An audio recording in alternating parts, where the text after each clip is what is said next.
Wait, why is it? Ah, damn it! Like, every time. Hey everyone, I'm Jet from inthirdperson.com. First look at video games, board games, and other nerdy pursuits. That was me blowing out my ears with the air horn yet again. I need to be able to hear the computer because we've got everybody here with me. I can't even see. I had to turn off the preview. My computer's chugging really hard, so I had to turn off the preview. But with me in this general area is Jason at downstab.com. Hello. Matt at FFanPop. What's up? Kris and Rachel over at Double Jump. Hello. And John at Hot Fire.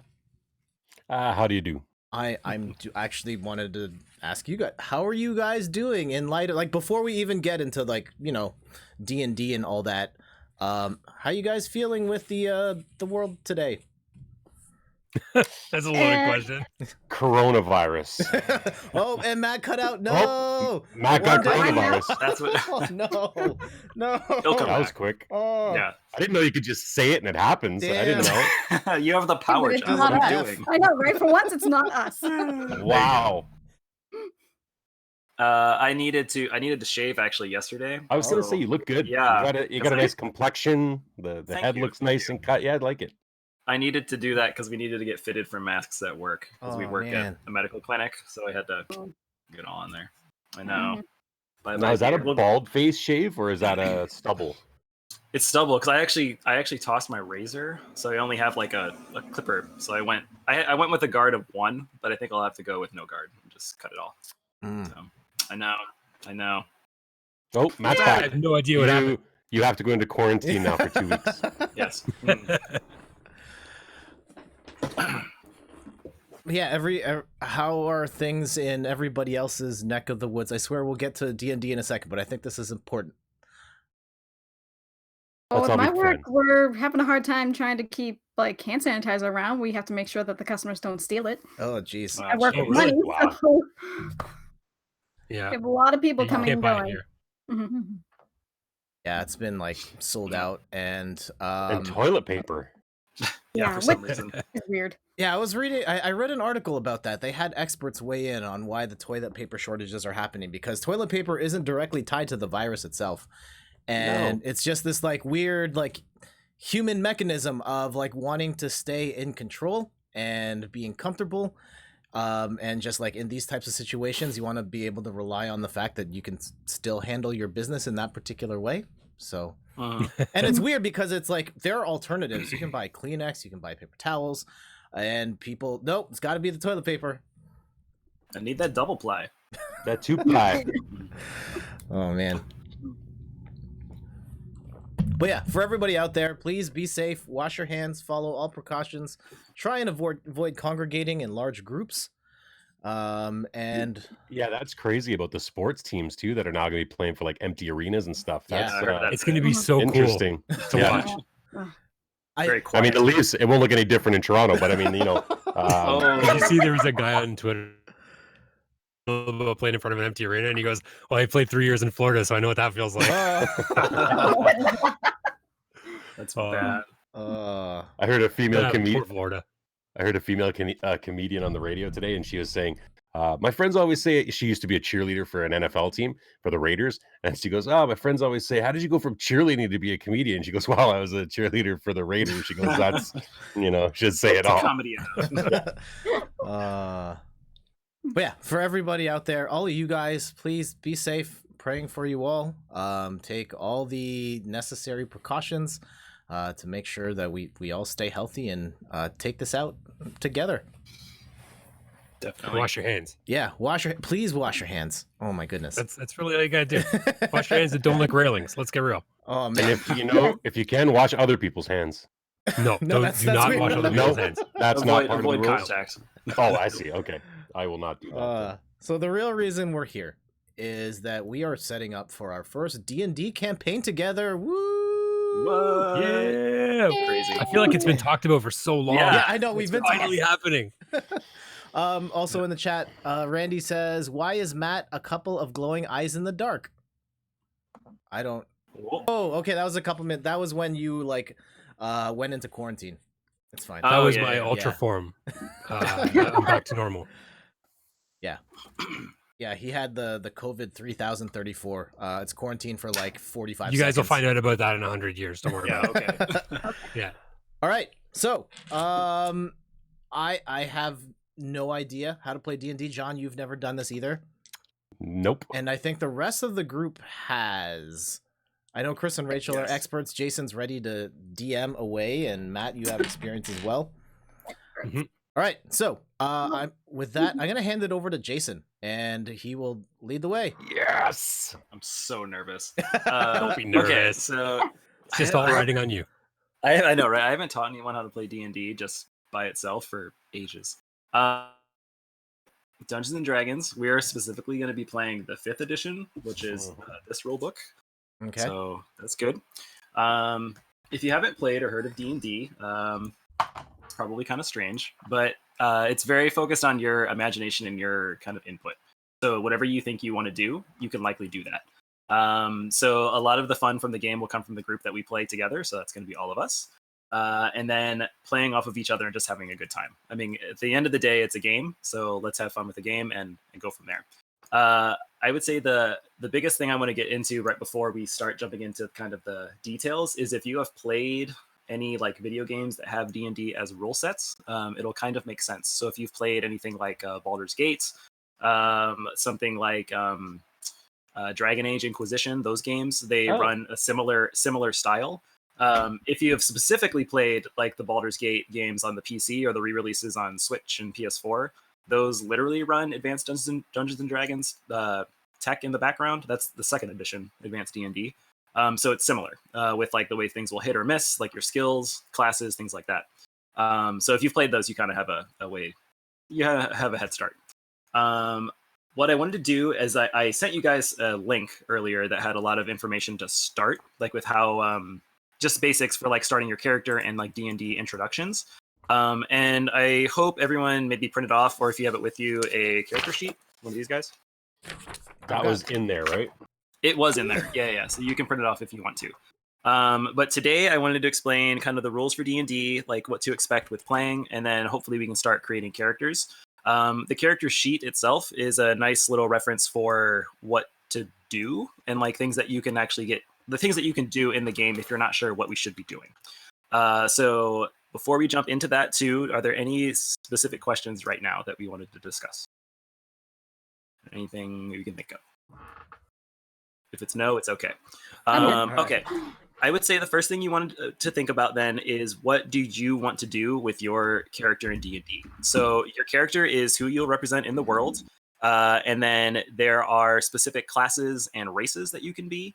They are going to be in the player's handbook. That's sometimes abbreviated as PHB, that is player's handbook. So think about what you want to do. And most of those characters are just archetypes. So like there's paladins, there's rangers, there's dwarfs and classes, there's elves. I would look at the Lord of the Rings series as your kind of basis. So if you want to be someone like Aragorn, you want to be a ranger. If you want to be someone like Legolas, you probably want to be an elf, and then maybe stick with like archery as your main weapon type. So think of it that way. Since we're just playing the base game, there's not a lot of very specific roles. Like you're not going to be, if you're familiar with the D&D character Driz Do'Urden, is a dark elf ranger. Like you can't really be him, but you can try to emulate that style if you want.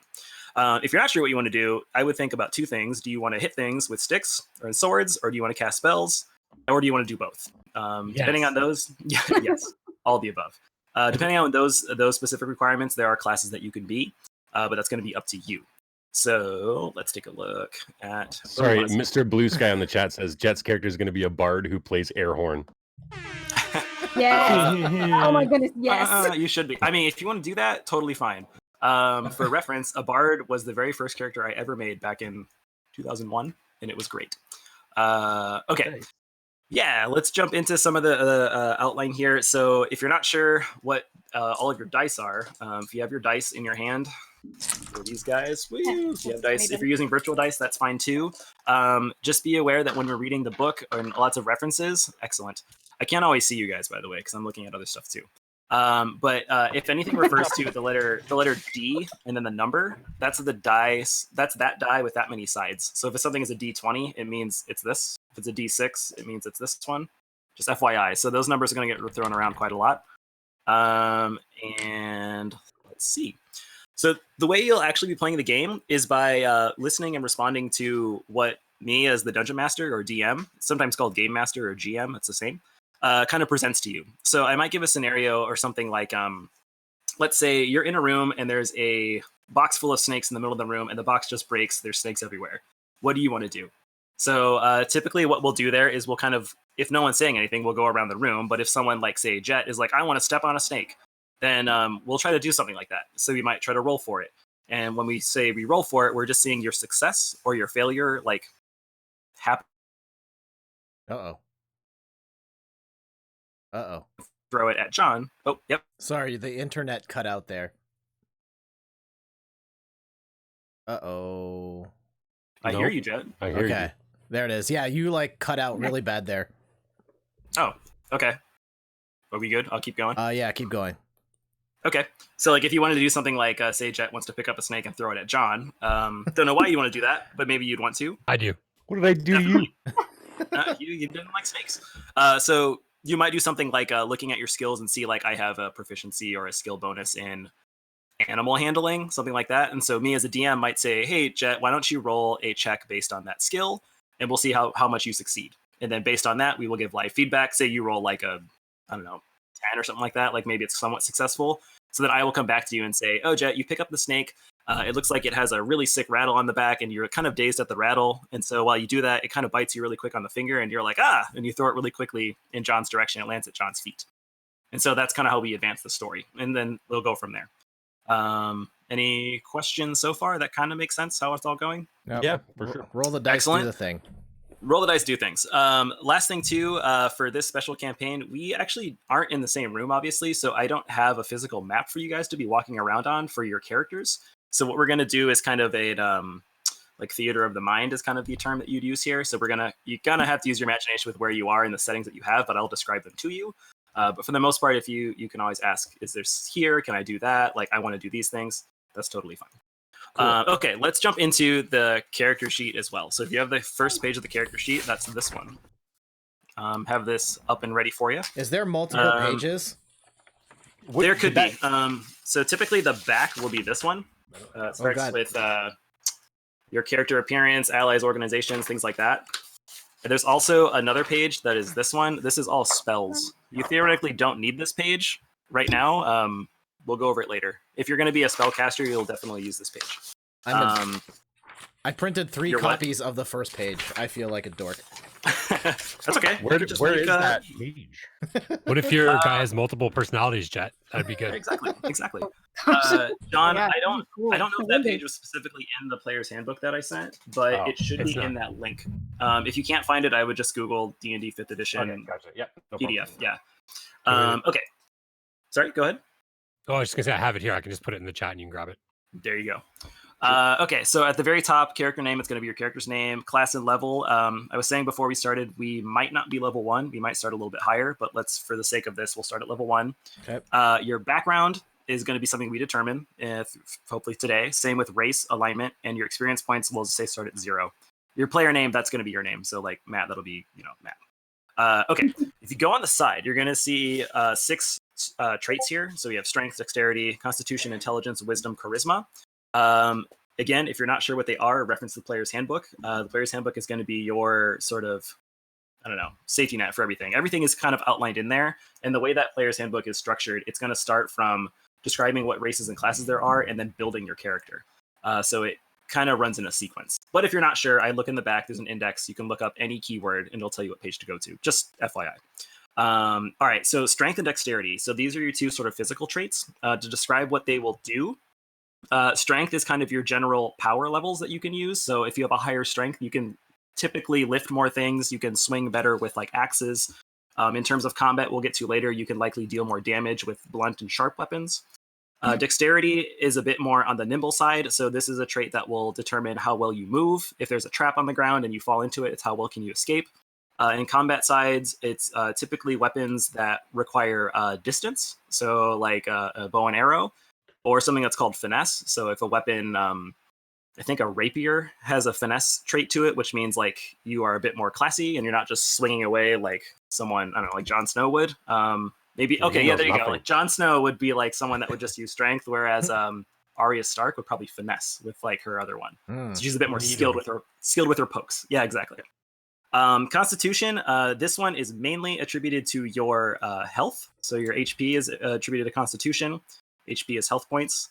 It's also your sort of resistance to like, how do you want to say it? Like poisons, if you will. It could be certain things that affect your mind. Could affect Constitution. Intelligence is your let's call it book smarts. So it's kind of like what you would know for researching magics and the backgrounds of certain areas. Oh, is Jet still there or no? Oh, we just lost him. Oh, I'm here. right he's there. Oh, okay, I couldn't see it for a sec. Oh. So intelligence is those things. You would use intelligence likely in combat to cast specific spells. It also could determine how many spells you may be able to cast. Wisdom is more of your street smarts, if you will. So you could be intelligent, knowing like I know all these spells, but you could also be wise, knowing like the lay of the land or specific sort of historical facts. Other things that you would just kind of incur from your knowing and being somewhere. Lastly is charisma. I love charisma. So this one is like how much people like you, how effective you are at maybe if you're a bard, like casting spells as a bard. It also affects your talking, if you will. So there are other checks we'll get to that sometimes your charisma affects those things. So those 6 stats are going to be ones that we'll roll for today that can create your character. Typically, if you say you want to be a ranger, someone like Aragorn from Lord of the Rings that uses swords and he uses bows, you might want to think about putting your highest stats that you have into strength and dexterity because those are important for combat. Or you could think about someone like I don't know, someone that maybe wants to be more persuasive outside of combat. Let's use the bard example again. Bards talk a lot, so they might be thinking about wisdom and charisma. Those could be ones that they'd want to put skills in. Generally, if you look at the player's handbook, they will tell you your I can't think what they call them, but it's like the important stat. So it's saying if you're this class or race, you basically like your dominant stat should be dexterity. And they're saying by that you should probably have your highest trait be that one. But you play you can do whatever you want. It's up to you. So we'll get to rolling stats later, so don't worry too much about those. Let's go a little bit up here on the right side too. So you can see there's a little box that says saving throws, and then below that there's a box that says skills. Those things will be attributed to what we would call checks or DCs, which are difficulty checks, difficulty class. I can't remember what it is. Anyways, it's kind of a term that D&D and the DMs will use to determine how difficult something may be. And your character will have certain proficiencies or effectiveness at getting out of certain things. It's typically based on your stats. So let's use the example of you're walking over a bridge and the bridge snaps and you need to get to the other side. It's probably going to be a difficulty class. The DC will probably be attributed to dexterity because you're going to have to be running. So I might say something like, Kris, like the bridge snaps, like you're the last one across, like what do you want to do?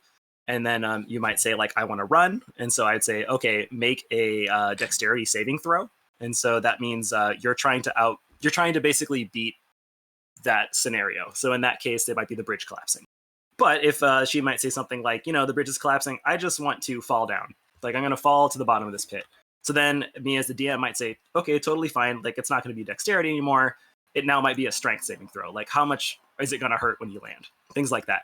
So just remember with D&D, there's never like a no option. It's always just, this is what I want to do. Just keep in mind, you might die. So don't, probably don't want to do that. What happens when you die? Is that it? Like you're done or? You make a new character and there you go. Yeah, you can make a new character. I've only ever killed 2 players. They killed themselves, so FYI. But it's possible. But I would say, like in terms of character death, it's a little challenging, but you can definitely do it. And don't feel bad because it just makes that story.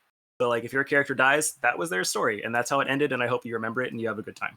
So literally when we started this, I was going to tell you that quick thing about my friend Esther, who she's a big D&D player. She's in the Netherlands, and they played a campaign that lasted 4.5 years on the same campaign. Yeah. They were taking a ship across the ocean, and she fell off the side of the ship, and she forgot to teach her character how to swim, so she drowned and died after 4.5 years.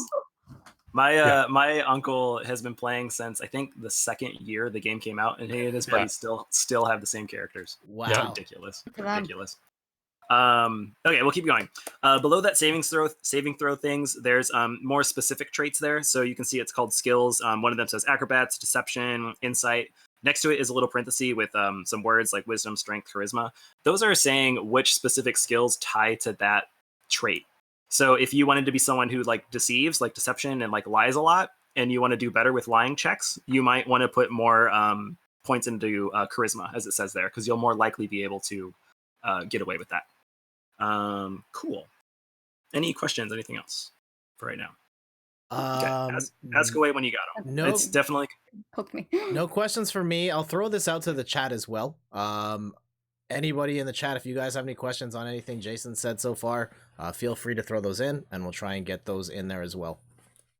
Yep. And on that too, if I'm forgetting anything or I say something wrong and you know it's wrong, please correct me. It's been a little while since I've played or taught this, I should say. All right, let's keep going. The rest of the things that you're going to be doing on this sheet are all going to be based on the character that you make on your race, your class, and then anything else that you specifically want. So as we look into the books, the rest of these things will get filled in. We will do that in just a moment. I just wanted to explain a few more things. I think the rest of this sheet on the front, you should be pretty good. The armor class, kind of right in the middle top, that's sometimes referred to as AC. Armor class is your number that a monster or someone else has to roll to hit you successfully. So if your armor class is like a 15, then someone would have to roll higher than 15 to basically penetrate your armor or like hit you to do damage. Initiative next to that's how fast you are to act. That's usually rolled at the very beginning of combat. Speed is a little bit weird for this campaign since there's not going to be a specific map we look at. Speed is how quickly you can move between actions, or how far you can go, if you will. Other things on there are pretty straightforward. And I don't see anything else that I want to talk about right there. So that should be good. All right. If you look at the other pages, they should be pretty self-explanatory. Spellcasting class we'll get to later. Don't worry about that. And then the back of the character sheet, if you print it on two sides, a lot of that is just kind of flavor. So like your character appearance, that's literally just if you want to draw yourself, you can. If you want to say like, I wear tattered rags when I go out to the bars, like you can do that too. And then character backstory. I like you guys to have a backstory. It can be whatever you want it to be. The player's handbook also gives you ideas for backstory, so you can just make one up, or you can roll one and just pick one randomly. And then allies, organizations, additional features and traits, and treasure. That typically comes from the DM and your campaign as you progress. So you'll write more in there. Okay. Yeah, you should be good. Okay, let me get this pulled up too. Where's my mouse? Alrighty, so to make it easy for you guys too, that link I sent you, let's follow this kind of setting they have here. So the first thing you want to pick are your race and your class. It should be the first couple sections in the player's handbook. Mm-hmm. If you open up to page number 17, you're going to start with races. As you look at the races, they're all alphabetical. So as you go through, you'll find them there. Every kind of piece in the player's handbook, every section is kind of split with that sort of, red sort of header words there to tell you specific stuff. And then there's sometimes little green boxes, which is usually a bit supplement, but you can definitely read it. And if anything is italicized, that's typically I guess you'd call it a keyword. So it kind of means something it means something. So like if you're looking at, I'm looking at elf right now and it says languages. So it's basically telling me if you pick an elf, you do these things. So if you know what you want to be already, then that's great. If you're not sure, I would take a gander and try to see what looks like fun. There's no real winner here. Like everything has pros and cons. So I think, for example, like the human might seem kind of boring, but they get, I believe, a second feat, something like that, which gives them a bit more versatility to do other stuff. The elves, I think, speak more languages. They might have lower hit die, but they have like higher dexterity, things like that. I would say here again, if you've played previous games or you know general archetypes, let's use the elf again. Like they're typically more wise and nimble, so like they will likely have more or higher skills in like dexterity and intelligence, things like that. That doesn't mean you can't be like a dwarf spellcaster. It just means you might be a bit more proficient doing that race instead. Make sense? Sure. Mm-hmm. You're like, yeah, whatever, Jason. No, it does. Okay. As you're looking at it too, let's see, what's the first one? Dwarf. Okay, so dwarf, once you look up past the name, it gives you ideas for your dwarf name or your race's name. It's going to show traits. So the traits are what makes that race that race. So for example, the dwarf, one of the first things it says is ability score increase. So your ability score, if you remember back to this sheet, that is this one, if you can see it. So these are ability scores. We'll roll them eventually. But if you pick a dwarf, just straight up, your constitution score goes up by 2. So it doesn't matter what else you do. It's always going to be up by 2. So if you start at 10, it's going to be 12. And then it gives you some more ideas here too. So like age, alignment, size, speed, those are all things that can be a little tweaked. Typically, like your dwarf is always going to be small or medium, and the speed's always going to be 25. But like you can pick your alignment. Alignment, you've probably heard before if you've seen a lot of memes. That's going to be like your lawful goods, chaotic evil, and everything in between. That is typically defining how you play a character. So to put them into terms of like general archetypes and classes, a lawful good character would be someone who does things like on purpose to make things better. Like they are lawful in that they want to like create order and everything should be right. And they are good in that their intention for doing so is also good. So outside of lawful, you also have neutral, and then you have evil.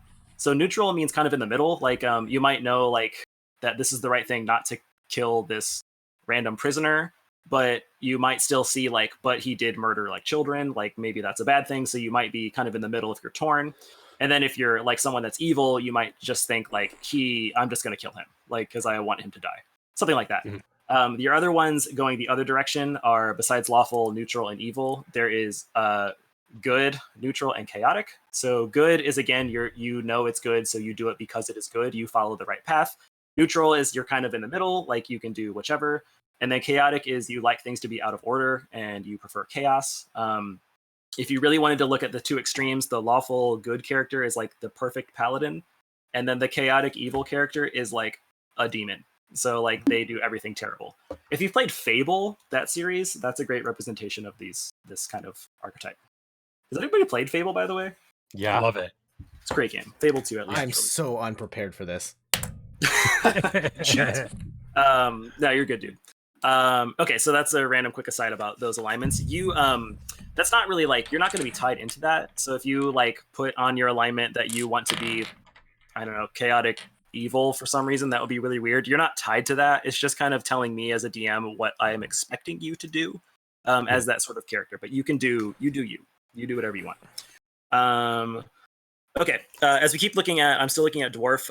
They have some other kind of abilities as you go through. So for example, dwarf says dark vision. So this lets them see further in the dark. I think you can see up to 60 feet away, whereas a normal character would only have just normal vision. They can only see about 25 to 30 feet away.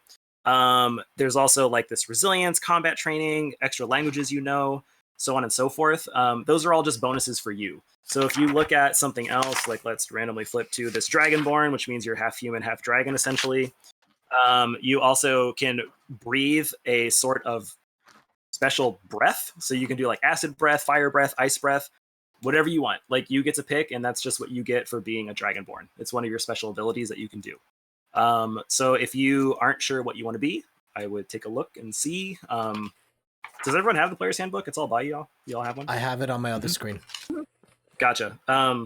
Let's take a minute so I can stop talking for a sec. And then does anyone have questions? Do you see anything that looks good? People want to talk about what they want to be? That would be kind of cool. Yeah, I had an idea, but I'm going to take a cue from Mr. Blue Sky, and I will play as a bard. Nice. Bards are freaking great. All right. I also like the bard picture that's in here. That little bard, she's like rocking it. I love it. Yeah, so I think... What kind of race did you want to be, Jet? I will stick with the... I originally was planning on doing a... This is the only homework I did, by the way. You sent me like a whole bunch of stuff. I got it narrowed... I did. I got it narrowed down to like a race, a class, a name based on what's here, and they were... and how old they are. That was it. Okay. Yeah, but What you got? We are going to go with an elf bard. Legit. Literally the first character I made too. Nice. Yeah. I'm sorry, Jet, what are you making? An elf bard. Very nice. So where do I? Okay, so race, elf. Yep. Race can be elf. And then class. Bard. Class you can just put bard. Yeah. All right. Cool. Yeah. I'm making a cleric halfling. In case anybody. Oh, good. Someone's healing. That's good. Yes. Excellent. Excellent. Langford boys, do you have anything? I was going to be a well, I haven't decided on the race, but a druid, I think, with a little bit of both healing and some attack, I guess. Nice. I've never played a druid. That's exciting. I used to play druid all the time on Warcraft. Yeah. Very nice. Sorry, what did you say? So great. I just created a druid for our other group, which we just did a character creation thing last Sunday. So, is it? And you're enjoying it, or? So far, we just did the introductory. Oh, yeah. Thing. Nice. It might be a bit easier too to talk about classes as well, since that's kind of our next point, anyways. Here, classes. If you look at page 45 of the Player's Handbook, they kind of give a basic outline of what each class does, and then a lot of the information there is your basic info you'd want to know. So, like Jet, you said you were going to play a bard, so it's telling you your primary ability. That's charisma. That's what we talked about before. That's like the main thing you probably want to be high.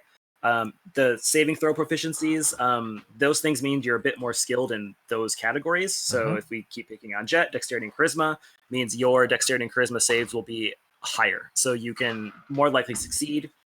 And then armor and weapon proficiencies won't matter too much for our campaign, but this is saying which weapons you use effectively. So you as a player, you can use any weapon you want, and any armor you like to have. Just if you're not proficient, there might be a penalty. Like, for example, let's see, if we're a bard and we're not looking at races for any reason at all, if you just look at a bard, I see you only have light armor as a proficiency.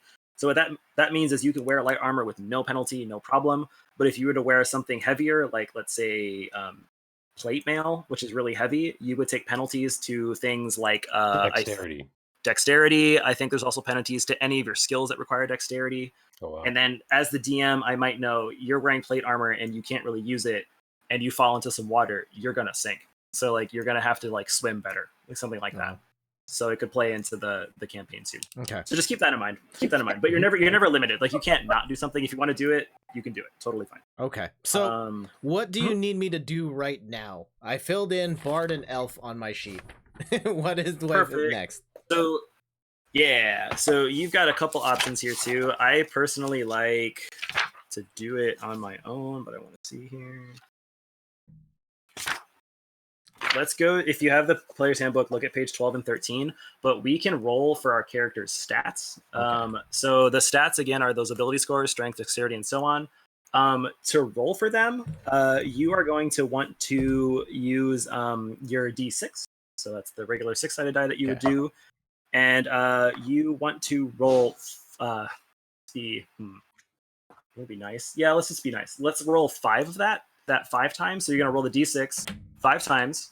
You're going to keep track of each number you roll, and then add those all together. So if you rolled all of them and you got like a 17, you're going to write 17 down. Write it somewhere. Okay. It doesn't need to be on your character sheet. You're going to do that 7 times, and then once you're done... Am I rolling 5 times or 7 times?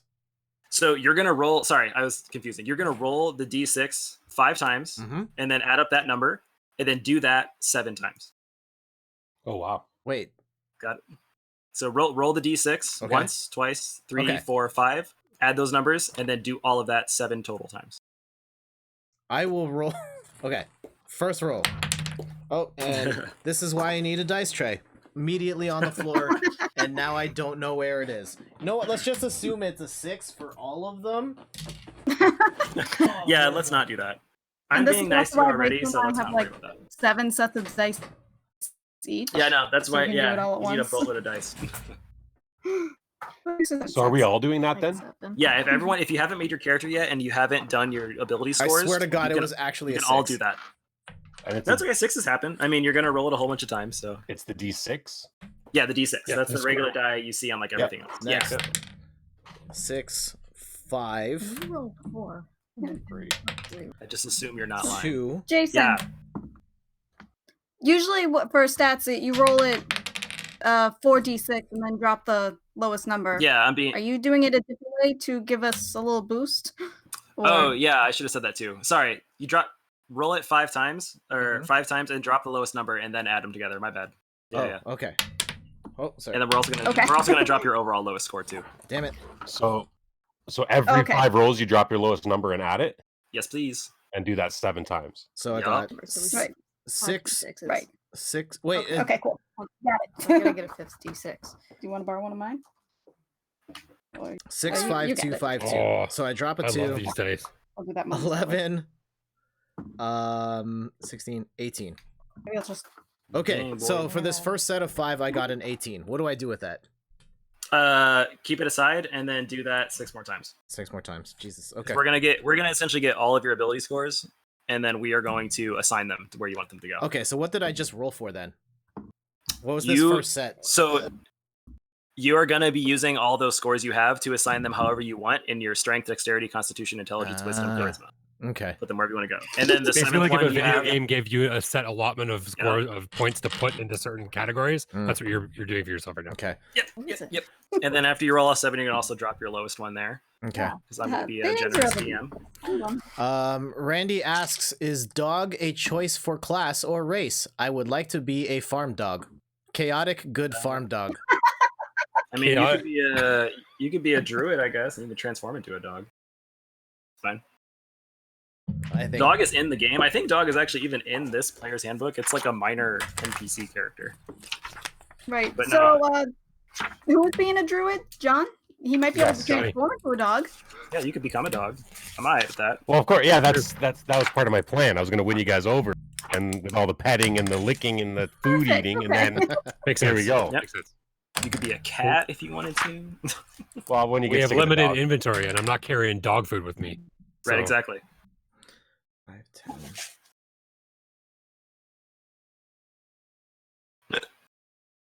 Okay, so I have 5 numbers now. No, you should have 7 numbers. You want? Oh, wait, did 7 you just? numbers, sorry. You have Sorry, I 7 haven't done the total last numbers two from rolls. all. Yeah. Okay. I only have 5 total numbers. I got to do 2 more times. Yeah. Oh my Yeah. god. And that's after you did that like 5 times, right? And Yeah. you added them all up. Yeah. Should be numbers hopefully around 12. Yes, exactly. I got good numbers. What Yeah, are you you doing did. your skills? I'm doing these. Okay, I'm just gonna Oh god, this. My last roll, honestly, was 6, 4, 6, 6, 3. Wow. It was a good one. Oh, this is a Happens. terrible run. 1, 2, 5, 1, 1.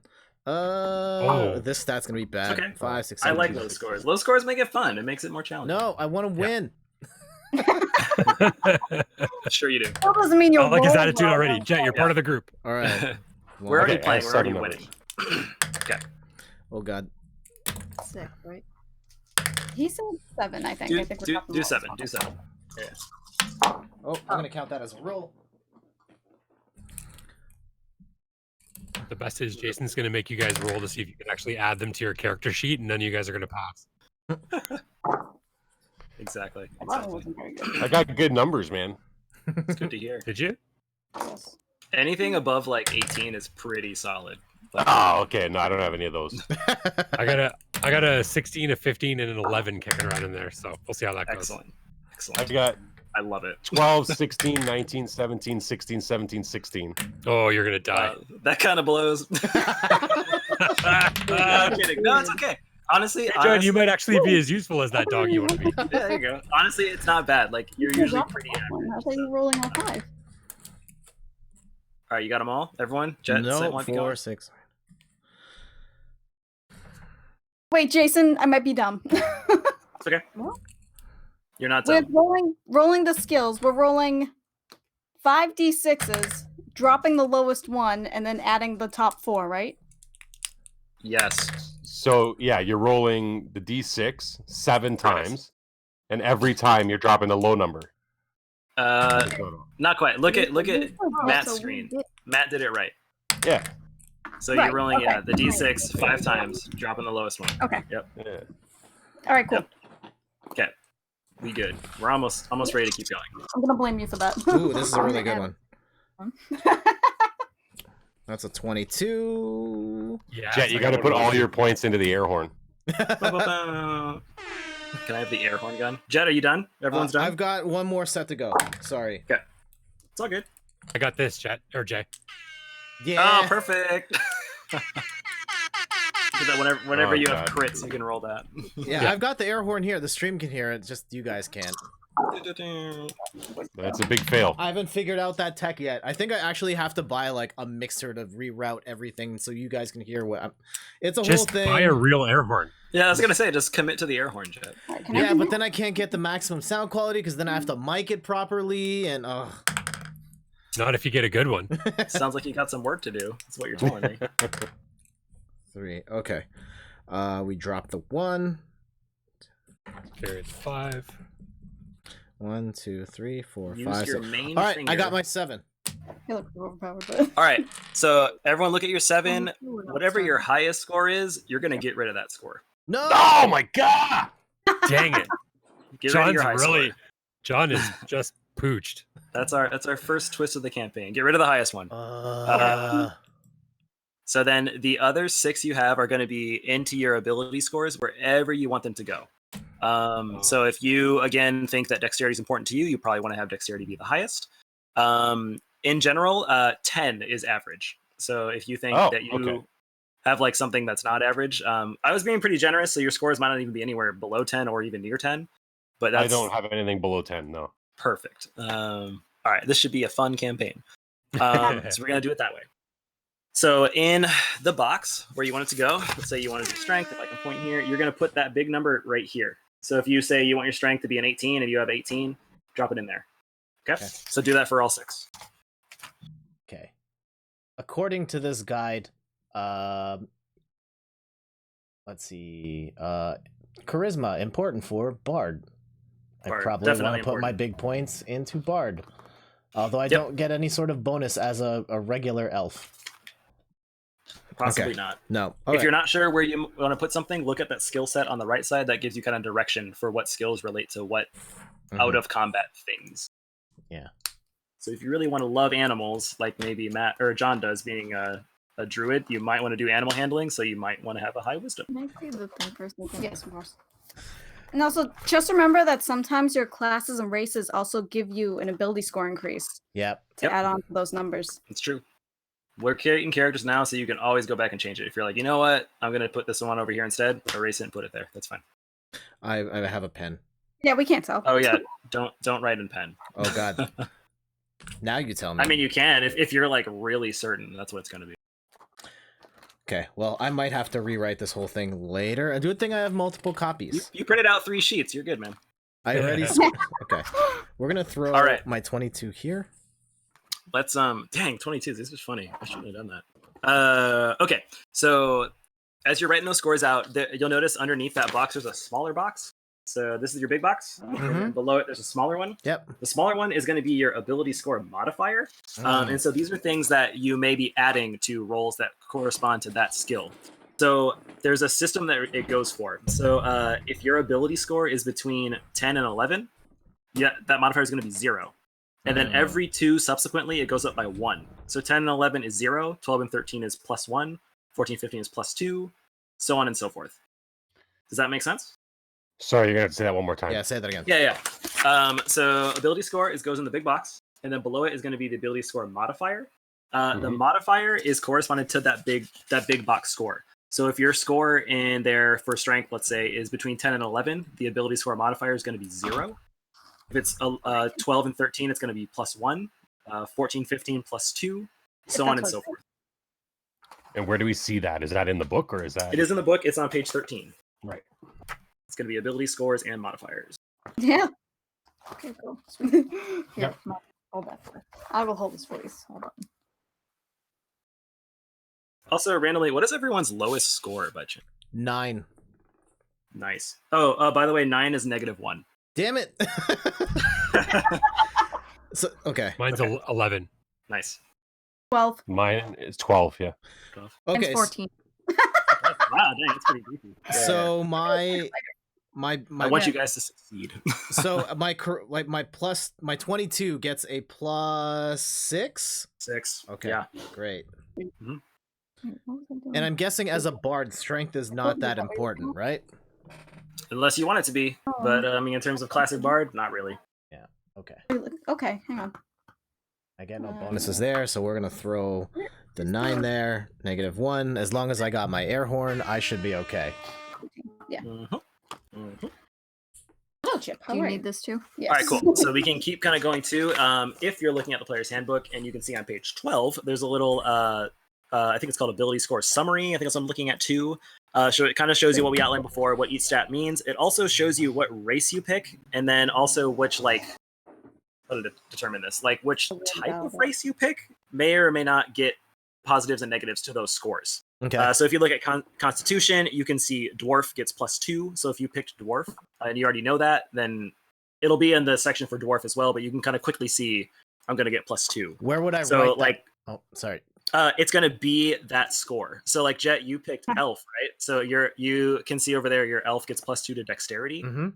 So you can add it now if you want, or alternatively, you can just go into the section about Elf and kind of just read it, and then as you go through, add what you need to add for that score. Okay. I tend to just read it from the actual section for that race. I just kind of read through it and see what I need to add. Okay. And again, if you make mistakes, it is not a problem. We can play the entire game wrong, and it's totally fine. Don't worry about it. Don't worry about it. Cool. So as we keep going through here, your saving throws, that box on the right, that's also going to be determined by your race and your class. So as you're reading through the books, you can enter that number there. Also, to the right or below that, there's all those skills. There's acrobatics, let's say at the very top one, there's a little circle box next to it. That means you're proficient in that thing if you fill it in. So as you're reading your class and race, it might say something like you are proficient in acrobatics.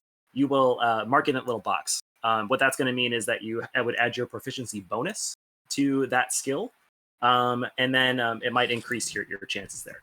But if you, again, look at acrobatics, you can see that it's related to dexterity.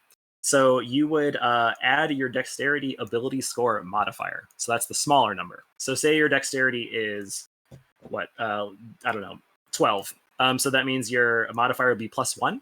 So for acrobatics, if you are not proficient in it and you just are adding your dexterity, that means you're going to add +1 to every roll you do. So when we would do a roll, maybe this should have been explained earlier, to be perfectly honest. But if we're doing a roll for something, typically it's going to be rolling the d20 and then adding any relevant modifiers to that roll. So let's use acrobatics again and say there is a pit you need to jump over. It's very far. It needs to require some sort of finesse. So I would say make an acrobatics check. So you're going to roll your d20, and then you're going to look at any modifiers you have for that skill. So in this case, acrobatics, let's say it's +1. And then say you rolled a 12. So you add 1, so you add 13. And you would say, Jason, I rolled a 13. And then depending on the DC, that's a difficulty class that we have for that specific moment, you may pass or you may fail, or somewhere in between. That's kind of the general idea there. I would say go ahead and start filling in your traits there. Just keep in mind you're probably going to be erasing them and adding more numbers to them. Oh God. As you go through and add your race and. I mean, it even says it here too. Your next highest score should be Constitution or Intelligence if you plan to adopt magic thing. She's totally right. If you're not sure where to go, reference your player's handbook and whatever race and class you want to be. I think it's under the class that determines like what you might want to be. Well, I did a thing. I'm just gonna leave it at that. Yeah, it's fine. Honestly, like that's kind of the best part. Just make it and be like, "Yep, that's what I'm gonna do." So okay, so you. So, go ahead. I know. I sorry. You said the whole thing about proficiency and. I'm typing a lot of K's. Sorry, y'all. Anyways, what's up? Yeah. So, dang it, I keep typing stuff. Yeah, I was You're busy. proficient? Yeah, the proficiency bonus and all that stuff. I have to go to the bonus. Well, it's In general, that little box for proficiency bonus, your bonus always starts at +2. Dexterity. So if you want to add that there right now, you can. Your proficiency bonus will start at +2. Other stuff can affect that. So just keep in mind, if it ever changes, make sure you make the changes later. Okay. So I can just write down 2s in there for now? Okay. Well, I was gonna close it. Certainly. Okay, is there... Oh wait, that's saving throws. No. Saving throws we won't get to just yet. Proficiency So bonus saving 2. throws. Yeah, go ahead. Sorry, go ahead, Jet. Did you All look in right, the so my package? sheet has Oh. like the 6 main columns filled out. I don't know what you can see. Okay. And I can't then really see it. Let me see. I wrote a proficiency bonus of 2, and that is it. Should I be picking writing anything Wait, else? Hold it up again. Let me see. There. Nice. Do this Yeah, so as you go down, if you can do this now if you wanted to, Sure. for all those little like lines that are there, at level 1. so say like for strength, you're going to be adding your strength ability score modifier to that line. Okay. And then the little circle next to it is if you're proficient. Your class and race will tell you if you're proficient. So Jet, you're going to be a bard, right? Elf bard. So the bard is saving in the section for bard. Every class will have a section for proficiencies. Your saving throw proficiencies will be dexterity and charisma. So you would circle or like fill in the charisma and dexterity little circle there. Mm-hmm. And then what that means is not only would you add for dexterity your dexterity ability score modifier, you also add your proficiency bonus. So you would also add the +2 to that number. Okay. And the same would be true for your skills. So let's just use Jet's example again. For the bard, it says skills you're proficient in. You would choose any 3. So any 3 skills you want to be proficient in, you would just mark that circle, and then you would add the relevant ability score modifier. Let's say you did stealth, and that's saying dexterity, and then you wanted to pick stealth as proficient. You circle it in, so you add your dexterity modifier and your proficiency bonus. Color in So that might be them. like 5 or 7, whatever it would turn out to be. Oh. Okay. So let me see if I get this straight. Definitely. Assuming our proficiency bonus starts. So if I, for example, I can pick plus 3 7. skills, right? Yep. 3 skills, Yep. and let's say I pick deception, and that is based on charisma, and Yes. I have a 22 and then the number 6. So I would fill in deception and then put 6. The 6 comes from your charisma, but if you're choosing to be skilled in deception, like that's one of your proficient skills, you also add your +2. So it would be 8. Where did the +2 come from? Oh, The proficiency bonus. Oh, okay. So you're choosing which 3 skills you want to be proficient in. That means you're going to add your bonus to them. Oh, okay. Cool. Cool. All right. Okay, so do I want to be good at deception?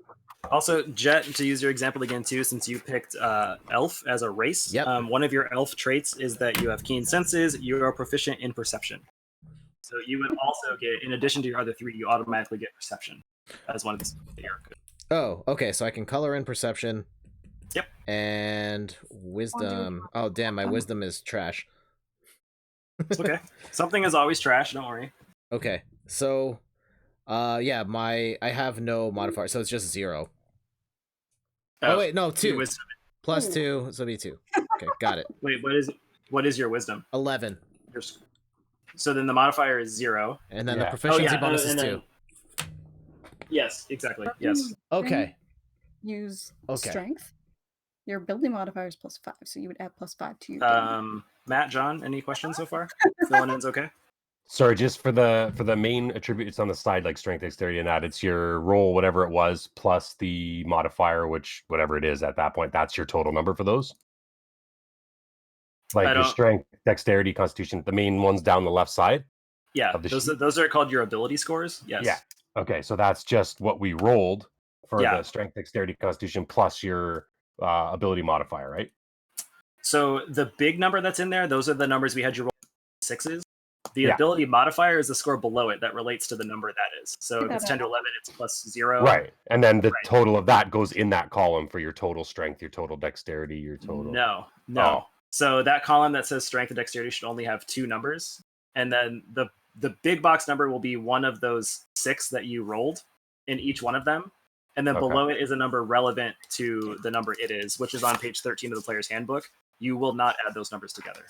So the skill of performance, that would be, would that be useful as a bard?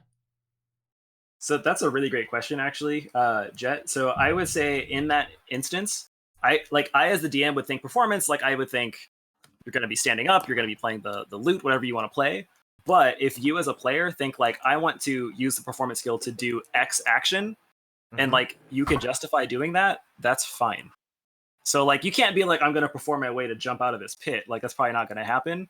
But like if you wanted to say like I think this is a performance check, Jason, I'll be like, okay, like let's do it, see what you can do. So it's gonna be kind of what you think it can be or how you can make that work for you. That is fine. So I guess if as long as I can justify that this particular action is some sort of performance.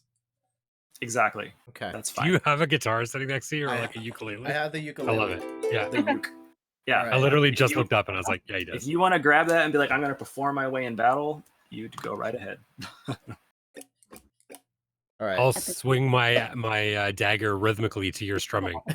Hey, it works, man. I mean, that's essentially what the bard does. Like, it kind of Yeah. makes it better for you. Very nice. All right, and then I'll All right, pick. cool. How do we figure it out? Do I want to shore up something that's really bad of mine? John, questions? No, I'm good. Kris, Rachel, you guys are pros. Any questions? There we're good. No, You good. we're not. I'm good. You good. We're figuring something out. Always ask away. Do not be afraid to ask off stream. That's fine too. Playing a little tune. He's getting ready. Mix in some air horn there too. Those will be my weapons. Nice. Oh yeah, I think as a bard you pick what you want too, your weapon to be. I see there's been some activity in the chat. Sorry I have not been as responsive to everyone in the chat, but We've been busy. Mr. Blue Sky and Randy have been going back and forth.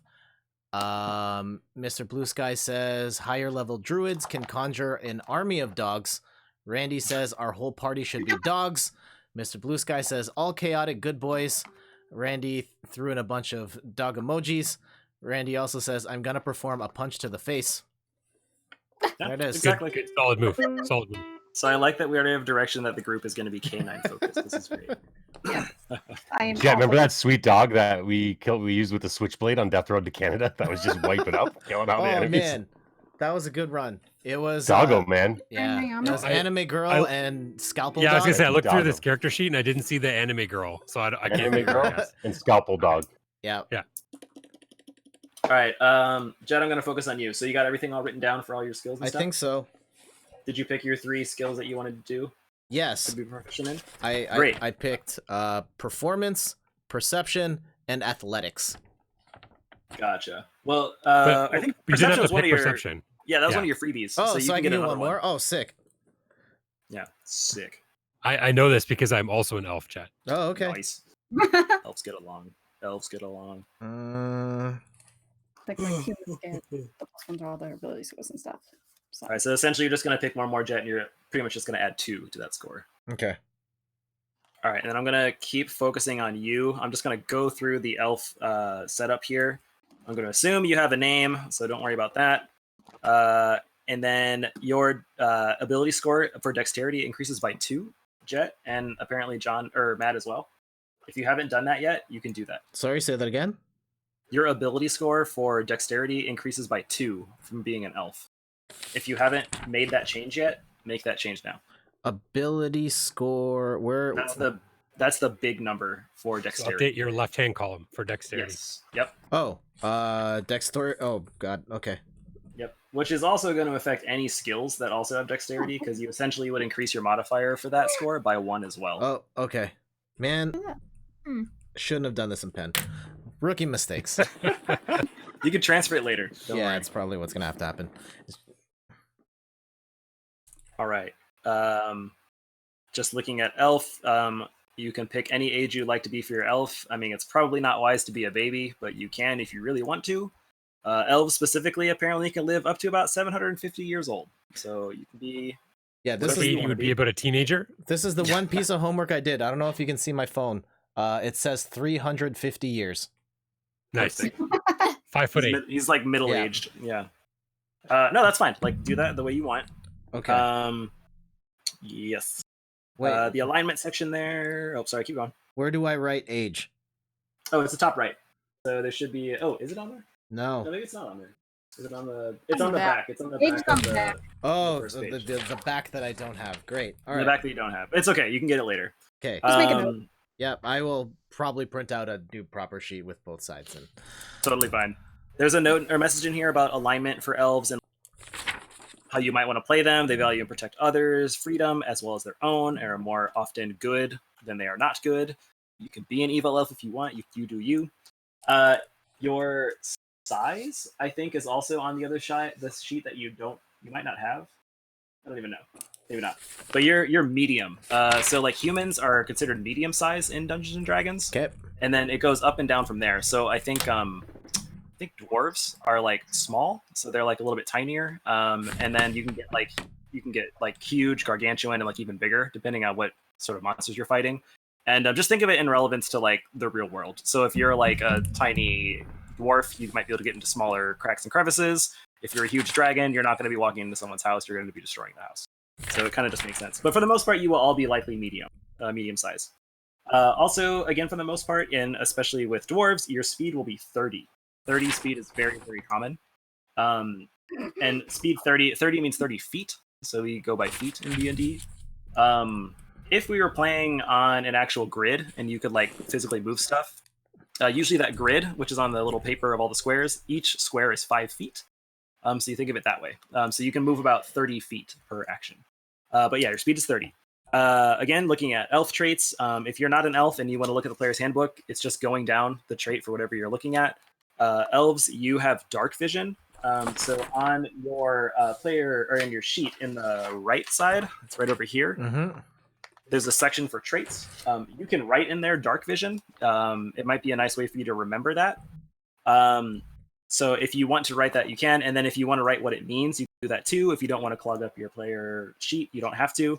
Dark vision means that you can see in dim light up to 60 feet away. So as long as there's some sort of light presence, you can see up to 60 feet, whereas most other people can only see 30 feet.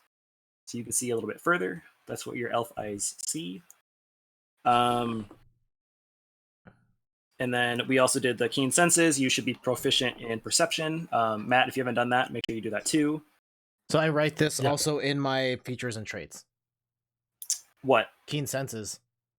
You can. I personally, as a player, wouldn't, because I just know that I would just add it to my perception skill that I have that, and I wouldn't write it down. You certainly can. It's totally up to you. Okay. Fey ancestry, you have advantage in saving throws against being charmed, and magic can't put you to sleep. So that's something I should write, right? Yeah, you could do that too. So a couple things there. So an advantage in D&D, advantage and disadvantage happens based on what's happening in the game. So like if you're in an advantageous situation, like let's say that you are fighting an enemy and the enemy has stumbled over a bar stool and now they're laying on the ground. So they're kind of at your feet and you're above them. You would have advantage over them because you're in a better situation to like act upon them. So in D&D standpoints with how we're going to play, what that'll mean is when you're rolling a D20 to see if you succeed, you roll 2 D20s. Okay. And then you will take the higher one. So it's a bit easier for you to succeed. The opposite of that is disadvantage. It's the exact same way. Say you were the guy that fell down and someone's fighting you, then you would roll disadvantage. So you would still roll 2 D20s, but you take the lower one. Okay. So that's advantage, disadvantage. Saving throws on being charmed and magic can't put you to sleep. That's something you'd probably just want to note. So if there's ever a time where like a spell would charm you, I would likely tell you, and if I don't remember, you would just tell me, hey, I can't be charmed. And you just kind of get out of that. And the last one, it actually relates to trance. So elves don't sleep, so you don't need to sleep. So that's just something that you do. You just need to like meditate. So likely we won't really be playing a lot with like you guys as players needing to eat or sleep. So I wouldn't worry too much about it. But if you really want to know, elves don't sleep. They just meditate and look cool. All right, we'll keep going. So other proficiencies in language, that's the bottom left page of your character sheet. You all speak common. That's like English. So everyone can speak common language. And then depending on your race and class, you might speak other languages. So elves also speak Elvish. There might be times where things are written in Elvish, and if you don't speak it, you as a player cannot understand what's happening there. Okay. And let's see. don't think you know anything else, so you should be okay. So you just know those two. So Matt and Jet just know Elvish and Common, which are probably the two most common languages you would see in many D&D campaigns. Last thing too for you guys, and everyone would have this too. 5th edition D&D gives you sub races. So for elves specifically, there's two options. There's high elf. No, there's three. There's high elf, wood elf, and dark elf. So you can, if you want to, choose not to do that and just be a general elf. Or you can pick one of these specific classes, general elf. You can pick one of these classes, which gets you a bit more refined, and there's some penalties and some advantages to doing that. So, like for example, high elf, there's a little bit of a text there that you can read that gives you some background, but your intelligence score would also increase by 1, and then you have proficiency with the longsword, short bow, and longbow.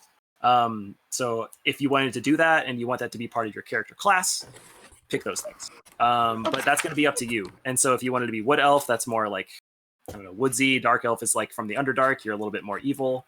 You pick what you want, though. I will be a regular elf. It's fine. Yeah. Okay, let's jump to, because we don't want to waste too much time. Let's jump to Bard, Jet, so we can get your character completed here. All right. And that'll be fun. So Bard's on page 52. If you look at this page, it kind of goes through all the things that you need here. So if you look at the first option there, it says hit points. So it lists your hit dice, which is actually on your... oh, we still there? Yep. Okay, really clicked away. Your hit dice is right in the very center of your character sheet. So your hit die is 1d8. So your die is the d8. That's the hit dice, d8. So, and on hit, do I just write in that big space 1d8? Yes, that's what you will do. Okay. And so your hit points are always based on your hit die. So essentially when you level up, you will be rolling your hit die. So in your case, Jet, it's a d8 and adding that to your overall total hit points. Okay. So if you see above it, your hit dice, it says total. That might change later, but you have current and temporary hit points. You're going to essentially be writing your total HP pretty much right now. Mm-hmm. So you have two options. At your first level, your hit points are always going to be 8 plus your constitution modifier number. So that's the smaller number for your constitution. Wait, so yeah, right now I have an 18 and then the number below that. So it'd be 8 plus 4. Yes, that's exactly right. So that is your current hit points at level 1. Okay. So you can write that right now for a total. 12. And then when you level up, if you want to be really risky, every time you level up for a bard, you're going to roll your hit die. And that's how many, and then add your constitution modifier to that roll. And that's how many extra hit points you get per level.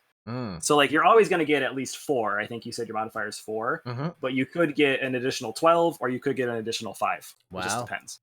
Alternatively, you could just take 5. You can always take the average rounded up for your hit die if you want to do that and not be risky. And that'll be true for every class. So some classes your hit die might only be a d6, some are only a d4. Just keep that in mind. Do that. I like rolling the die and getting a 1 and being screwed. It's okay. Okay. We'll keep going down here too. Proficiencies, that should be in, where is it? Bottom left. If you haven't written anything else down, Jet, for bards, you're proficient in light armor. If you're looking at the page, you can see all those weapons there. The tools you get, so you can choose your musical instruments you can play. And then your dexterity and charisma saving throws you are also proficient in, but I think we might have already done that. So simple weapons, hand crossbows. So as we start the game, you're going to be all pretty much just able to use basic weapons. So simple weapons would be like swords and like daggers and stuff like that. Hand crossbows are explanatory, long swords, explanatory, rapiers, short swords. The more like the reason you'd want to have the proficiencies listed is if you use something that's not a traditional weapon. Like let's say you're in a dungeon and you see there's like, I don't know, a rather pointy looking like stalagmite in the ground and you want to pick it up. If you're proficient in like, I guess, simple weapons, me as a DM might say like, yeah, you can do that, like no penalty. But if you, for some reason, if you can only use like crossbows and you want to start swinging a sword or that specific stalagmite, then the answer might be, yeah, you can, but you're going to get a penalty for that. Okay, so 3 musical instruments of my choice. Do they have to be medieval themed? It could be whatever you want. It could be an electric guitar. All right, so we're going to go... I think my character, when I played the jug. All right. It was great. We're gonna go air horn. We're gonna go ukulele because we have that here, and we will go with the, Matt's got an air horn with Nintendo him. Labo cardboard piano. Oh, there you go. Yeah. Perfect. Play them all at once. Okay. For sake's sake, we can look at doing spell casting a little bit later because it's a little bit more specific. But if you look at that big old chart on page 53 for the bard, let's just start at the first level. So if you go to the right, you can see features, spell casting, and bardic inspiration. Those are going to be listed down below, so we can read those. Cantrips. So a cantrip in this game is a spell that can be cast like pretty easily. So it's something that you as your class and race can do, I don't know, simply. So I guess to think of it easy for you, Jet, it would be like casting a fireball in like Street Fighter. Like you probably know how to do that. Yeah, so like you can do that pretty effectively and pretty easily. And then your other spells. So it says there's like level spells and slots. So first level spell says you have 2. What that's saying is that you have 2 first level spells, 2 different spells that you can cast. But these spells are not cantrips, so they require a little bit more concentration. So we'll get into spells later. There's a little bit more that goes into them, but they're pretty straightforward. The thing you do want to remember is typically spells need to have, I think it's V as in Victor, S, and M, I think. And so it's like vision, sound, and I think movement or something like that. Those are usually the restrictions that you might have. So for example, if there's a time where like you need to say a spell, but you've been silenced, you can't say the spell because you can't talk. So things like that. Again, if you played like an RPG, like any Final Fantasy, same idea. Those things will be there for you. Okay. We'll do that later. So I wouldn't worry too much about that. 2 things. Sorry to interrupt. Amp Shock, hello. He just joined. Jason, actually 3 things. The sun is such that you're glaring pretty hard. And one of I listened to the Giant Bombcast, and we need Jason here, but I guess the rest of you guys can weigh in too. I listened to the Giant Bombcast, and one of my favorite questions that seems to come up periodically is Ryu from Street Fighter a wizard? I mean, he conjures that stuff out of thin air. He's got to be. What? Huh? So, Jason, the Hadouken, fireball. My question is from the Giant Bombcast. Is Ryu from Street Fighter a wizard? I mean, he does like shoot his hands out and they become flaming hands that travel, so I guess kind of. Yeah. And he does have to say Hadouken when he does the thing. He also turns his fist into fire at some point. That's Ken. That's Ken. Nice try. No, Ryu does the Ryu's hands aren't on fire. No. But when he does the uppercut, they like light up or something? No, man. Ever since like I'd say Jet, are you sure? But yeah, you are. So I don't need to ask. There's a championship belt behind him. You know he's sure. I know. If there's one guy I'm not questioning, it's Jet. Yeah, exactly. Oh, this is great. Let's see. You just said +5 and 2. Any questions? Yeah. Oh, well, yeah. Yeah. No, I know that. No, you good? I gotta turn my lights on and not yell at you all. All right, cool. So we will talk later about spellcasting. And if anyone on the podcast wants to know about it, I will happily tell you. Jet, if you want to do more homework here, if you're looking at that table on page 53, and then really any of you that's doing your class, there should be a similar table, and it's also going to outline your features at each level. As you keep reading that book, they're going to sequentially go down. It's saying what you get at that level.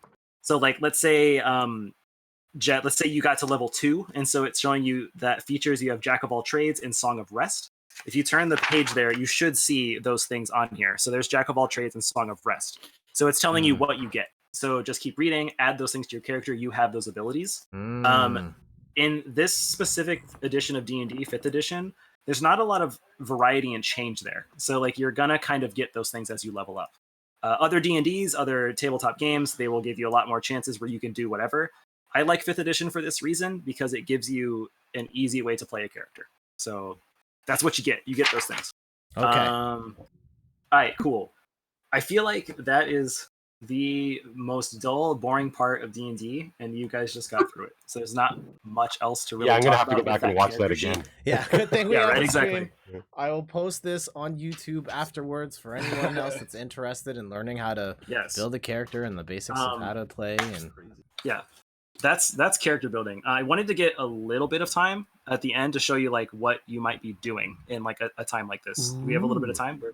Let's do it. yeah, Okay. So let's say at this point, I know we don't have like weapons and stuff picked like that too, but let's try to run through what we would do to play. So let's say we're all in the tavern. So we're at the tavern. The music is playing. It's very loud. It kind of smells musky. There's two guys in the corner that are drinking their beers and they're playing some sort of card game. The five of you are kind of sitting at the bar stools at the front, reminiscing about your last adventure that you had getting to this town. As you're doing that, you notice that the bartender tends to look out the front door, and things look he looks kind of scared in his eyes. Like this bartender looks pretty rough and burly, but something outside has scared him. What do you guys want to do?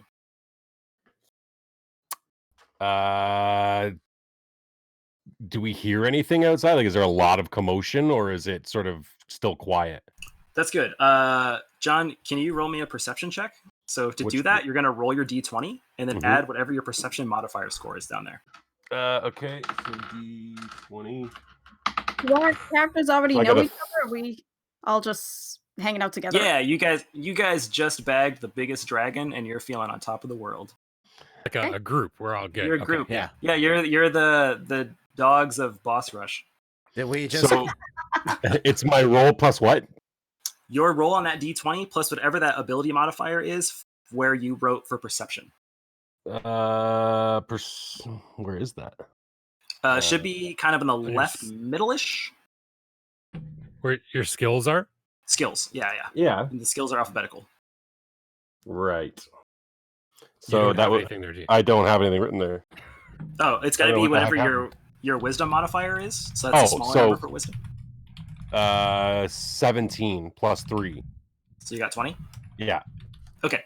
So you notice that in the eyes of the bartender, he's looking kind of out a back window right to the left of the door where you guys came in. So you kind of nonchalantly turn around and look out, and you see a kind of decrepit looking man standing there. It looks like part of his skin is falling off. Ooh. He's right outside that door.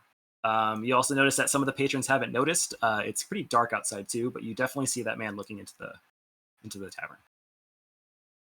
Okay, so at this point, like typically what I would try to say is for John, since you kind of took your action, you can do whatever you want, but usually we want to have someone else, kind of have the fun too. So maybe the next sort of course of action will be determined by somebody else. Yep. Doesn't need to be that way, but use that information as you will, and then just go from there. So anyone else have something they might want to do? Kris, Rachel, anything in mind? I just keep drinking. Excellent. I love it. You don't even have to roll for that. No, Are you a ranger? You're a ranger. you can right? do it. Chad, you want to do something? Yeah, Jet, what are you thinking? I'm Play the ukulele out of that thing. all right. Let's play ukulele. All right. Wha- Why don't you go well- ahead and do a performance check? Let's see how impressed we Performance are. check. Here. All right. Which? So it's going to be rolling a d20. Yep. And He's then gonna come in adding and that kill us performance if score. you're bad. 10. And that includes your with the performance check, 18. 18. Nice. Nice. What are you playing? What instrument? Oh, The ukulele? we will play the air horn. Oh, Yes. Okay. So while everyone seems to be drinking and John is noticing a weird... Yes. Excellent. John is noticing a weird figure outside. Jet thinks, you know what? I want to celebrate this victory. And he air horns to the moon. Everyone in the bar tends to get up and looks, and some of them are like, wow, I think those are the dogs of Boss Rush. They just slayed our dragon. So they look pretty impressed. At the same moment, though, John still notices that this creature outside starts to bang on that window. All right. At this point, I'm getting up out of my chair, walking out the door, and confronting this thing. And is it human? I don't even know. yeah. Okay, I'll so follow Matt. totally fine. It's part so of my character. you guys get up amongst Jet's and Jet's air horn playing, and just think, whatever, this guy's crazy. get up, you start pushing away some of the patrons who are starting to cheer on, like, yeah, Jet, we love you. And you get to the door. As you're getting closer to the door, John, why don't you also give me a perception check? Okay, that's D20. Or not, sorry, John. I said John. I meant Matt. My bad. Oh, sorry. He's walking. Y'all look the same. So that is a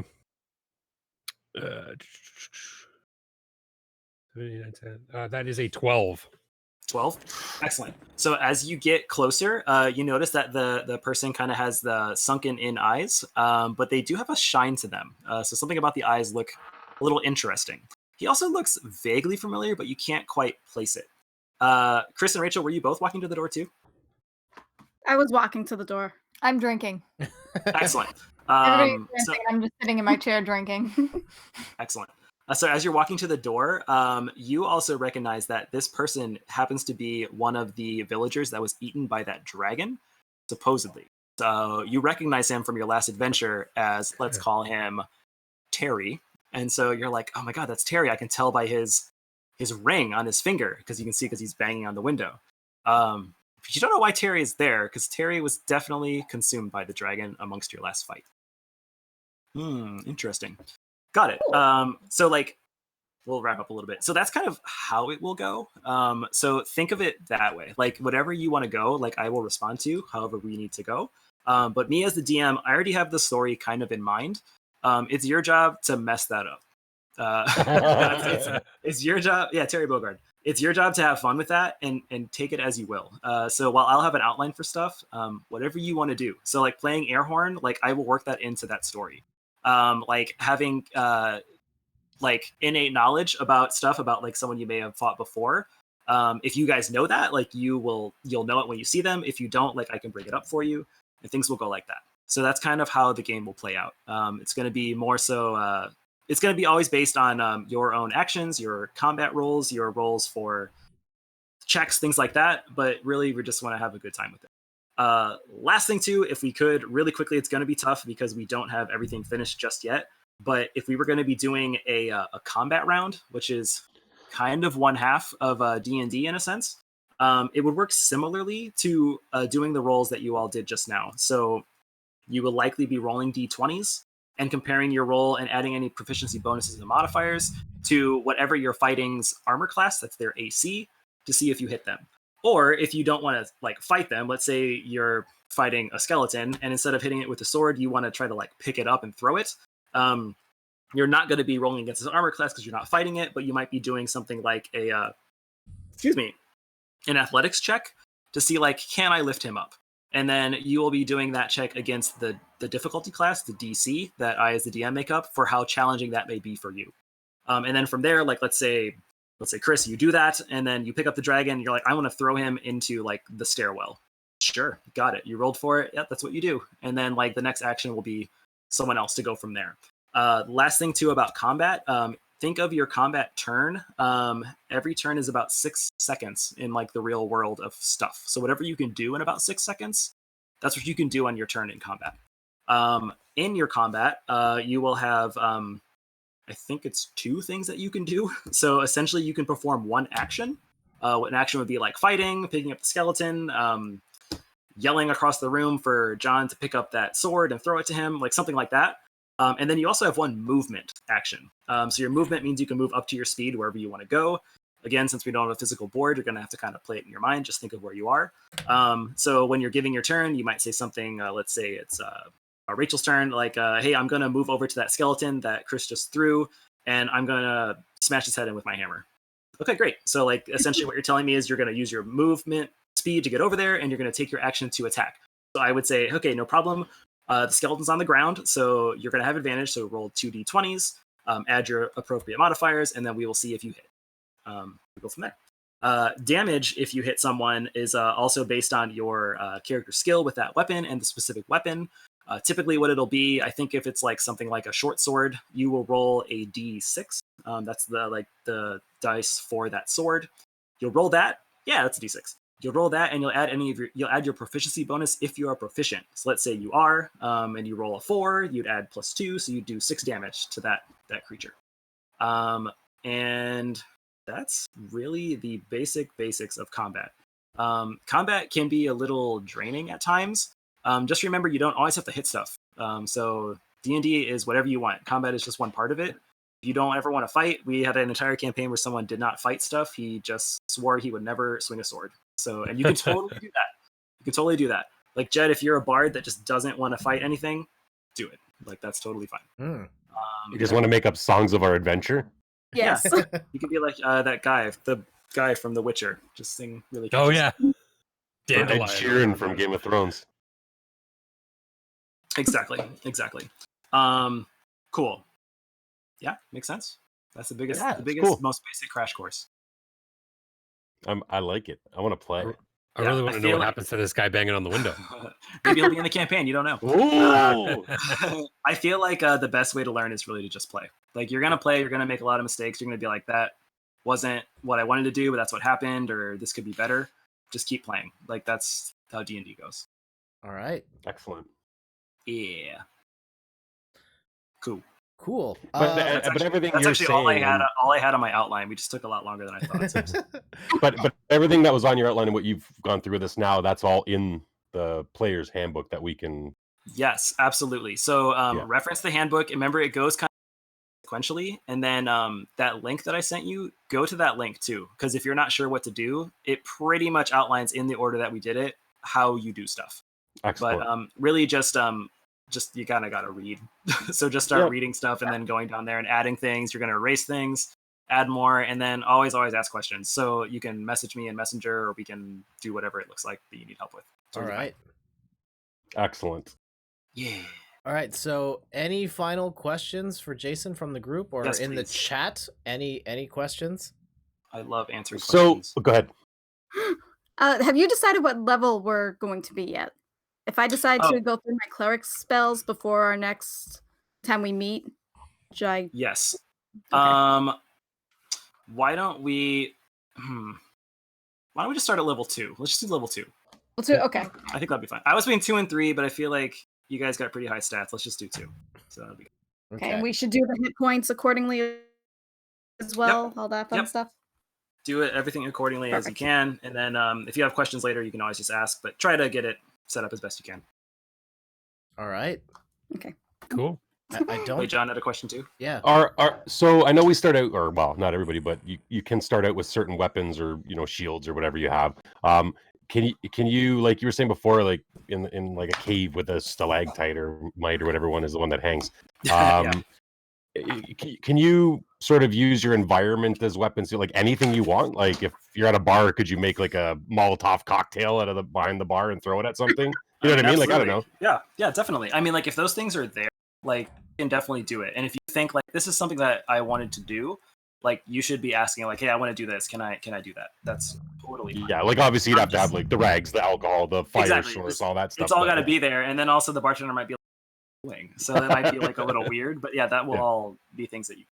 Good question. I like just, it already. just random. But yeah, Something just cute. in our first campaign, one of our other friends had oil. She drenched the enemy in it, and then I shot a lit cigarette at it, and it went up in flames. Nicely done. Nice. We also failing Smoking our kills. kills. We're like, we're gonna try this instead.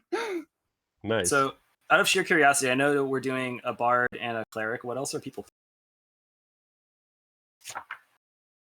So my guy's in class. elf rogue. Rogue. Rogues are fun. I am a human fighter. Ah, Nice. damage dealer. John. I think I'm gonna be a human druid. Oh right, druid. That's right. I was hoping someone would pick sorcerer, but that's okay. Well, I was gonna be because when I used to play World of Warcraft, I used to be a sorcerer, so necromancy and all that stuff. So I like Nice. that. But I just like sorcerers a lot because they have this ability where like they have a random spell type that just happens because they can't control magic, and it's great. You could just like randomly like turn 50 years older. It's amazing. Okay. Last thing too, if you're looking at the player's handbook for everybody, once you get to chapter 4, that starts on page 121, personality and background, you can pick whichever one you want. It's totally fine. It gives you ideas for how you want to make your character. So if you want to be a criminal, I'm looking at this page right now, it kind of gives you ideas for how you can roll a criminal stat if you want to, or a criminal background. Don't have to do that. You can make something up. It's totally fine. And for your equipment, which I think starts on chapter 5. Let's see.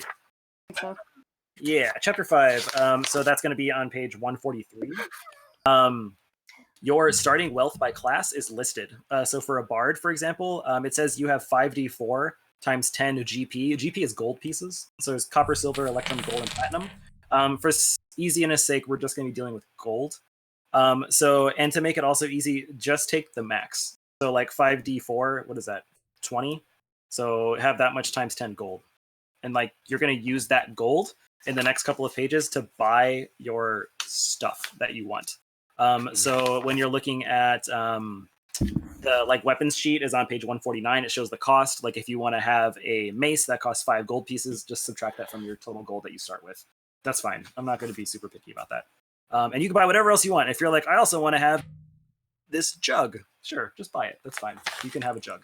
And then we'll explain later how you're going to carry everything. Don't worry about that. Don't worry about weights and anything like that. You'll have them all. That's all good. And if anyone is doing magic, we can talk about magic. Perfect. Sorry, lad. One more thing. My bad. This is for Jason only because I like this a lot. I want you to make a backstory. So it's over here. Yeah. Yep. So you can use one of the preset ones in the book. That's fine. But I like having backstories, so we have something to talk about in the campaign. Do that. Make a backstory. Make a backstory. Okay. I think you did a heck of a job, man. Good for you. I think it was all over the place in tarot. Yay! Thank you, Jason. This was awesome. Yeah. Thank you, Jason. Now we can play in like another year. No, we'll see. we'll talk like right after the stream's over and start to figure out like when to do this. You said, Jason, this is gonna be like a 3 to 4 hour thing, right? Last time we talked, Jet, I think I was trying to plan it to do it in just one setting. So like one session, we would play it and be done. But Okay. if it needs to be 2, we can do 2. It just depends. One session. So I'm, okay. I'm shooting for one session, a maximum of like 3 hours. Max 3 hours. Okay. So Okay. we'll have to figure out time when that works. Yeah, definitely. Yeah. Okay. Oh, yeah. Just let me know. All right. Randy also says, my backstory is I was a farmer who took down a mega corporation and now wants to be a dog. Sure. Cool, Cool. Randy. Cool. Yeah, that works. Oh boy, oh boy. I like it. All right. Cool. I think I love that he was a farmer that took down a corporation. Like, in what? Why? No, a mega corporation. Yeah. mega He corporation. rolled- sorry. You rolled really well. Yeah. Yeah. A lot Natural of crits there. 20s. Nat 20. Nat 20s. Oh, if you don't know what a nat 20 is, that means you automatically succeed. If you don't know what that means. So if you roll a 20 in the D20, you just kind of get it. And if you roll a 1, you also kind of immediately fail. Mm. Often Without- hilariously. Yeah, without modifiers in there at all, fail or you just. Fair enough. Mhm. Awesome. Sounds good. All right. So yeah, that's gonna do it for this evening's stream. Again, thank you everybody for coming out. Thank you, Jason, for Yeah, you're welcome. Thank doing it Thank you, to a Jason. round of Yeah. applause. Thank you all for listening. I appreciate it. I'm sorry that this took we've been talking about this for almost a year, but a lot of things have happened and it's taken a lot of setup to get to this point, but we're here now, and the next time we We're get here. together, we will actually play D&D. Yay! We're gonna do it. Yay! So yeah, Episode for 0. everyone in the chat, stay tuned. I will post well in advance on when that's going to happen. And then right after the stream, we'll talk amongst ourselves. I don't know if we're gonna have exact dates, but maybe we can hit like a range or something, and I'll stay in touch with range. everyone. Yeah. I like it. Amshock says he has a good luck card from Hunter x Hunter, nat 20. Okay. Oh, okay. All right. Bring that in. hey- We'll use it. Jet, sorry, breaking news I just got here from TSN. They just said that NBA is suspending the rest of the NBA season. Whoa. Whoa, wait, really? like Rudy Gobert. Yeah, we'll talk. Gobert? After the Okay. Utah Jazz Or tested a Gobert. player. He's positive. Yeah, a Utah Well, you can't Jazz drop player. these bombs. And the just end Raptors just played them. Yep. Wow. So that's Also, if you're interested, Tom Hanks and his wife both just tested positive for coronavirus as well. what? Yep. Where did you hear that? TMZ, right there. Are Come you on, what do serious? you have Gobert, the them on? Raptor? Oh, man. Suspending the entire season. Jeez. Yep. Well, it's on it was on hiatus, or maybe it's suspended Jeez. like officially now. Wow. Wait, Interesting. does that mean we get the NBA trophy here for another year? God. Yes! Default. Default. Asterisk, Default. asterisk. Default. Hold on. Two-time NBA champions.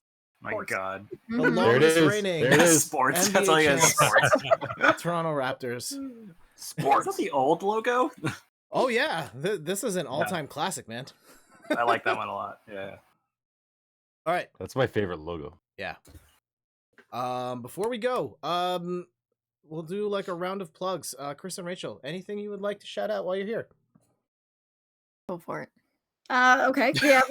Put her on the spot. Blog doublexjump.com. We've been doing our best to keep up with streaming at twitch.tv/xdoublejump. Are you streaming tomorrow? Are you I planning? don't know. We Okay. shall see what the day brings. Okay. Well, maybe Rachel will be streaming tomorrow morning. Otherwise, we'll be back Friday afternoon at some point with something. What you streaming, Rach? What? What you streaming? I don't know yet. Not a clue at all about anything. That's good. Yeah. But yeah, that's pretty much it. All right. John, anything you'd like to plug? Any shout outs? No, but now I'm looking forward to playing Call of Duty with you. Okay. We'll play some Warzone Cool. eventually. Cool. Yeah, the way things are shaping out stream wise, it's Tetris 99 on Sunday. Wednesday is probably Kris and Rachel are coming on to kick my butt in Pokemon. Ooh. And then I think the week after that is Animal Crossing. And are you guys all getting Animal Crossing? Yes. I want it badly. Yes. Okay, I plan on doing like a bunch of. I want to do like a MTV Crib style thing of like visiting people's street and show everyone having the opportunity to show off their houses and communities. Yo, if you give me enough time, Laura would probably be game. Okay, this might be So an good. ongoing thing of just like me visiting everybody's towns and everyone having an amazing. opportunity to share their worlds. Okay, cool. I like it. And then at some point, John, Matt, we'll do some Call of Duty as well.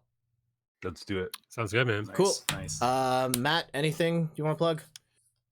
Yeah, I got a review of the show 20, MLB, the show 20 coming up. I think the embargoes, I know that there's a 13th release date and a 17th release date. I'm not sure which one the embargo's for, so it'll either be 13th or the 17th.